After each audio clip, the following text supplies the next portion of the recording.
சரிப்பா, வாக்குறுதிகள்லாம் கொடுக்கிற, உறுதிமொழிகள்லாம் கொடுக்கிற, இதெல்லாம் ஓகே தான்.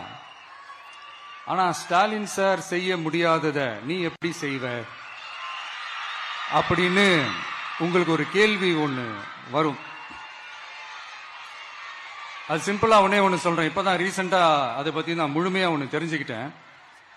நம்ம மாநிலத்துக்கான மொத்த பட்ஜெட் வந்து 4.39 லட்ச கோடிகள். அதுல 30% ஸ்டாலின் சார் டாக்ஸுக்கு போகுது. இது என்னடா புது டாக்ஸ் கேக்குறீங்களா? ஆமா, இந்த பட்ஜெட்ல இருந்து ஒதுக்குற நிதியில 20% ஸ்டாலின் சாருக்கு போகுது. அதுல 10% அவங்க மந்திரிங்களுக்கு போகுது. மொத்தமா 30% ஆச்சா? கவர்மெண்ட்டுக்கு தான் வரி கொடுப்பாங்க. ஆனா கவர்மெண்டே ஒருத்தவங்களுக்கு வரி கொடுக்குதுன்னா அதுக்கு பேர் ஸ்டாலின் சார் டாக்ஸ் தானே. இதை விட நாகரிகமா நீங்க அடிக்கிற கொள்ளையும் நீங்க அடிக்கிற ஊழலையும் சொல்ல முடியாது.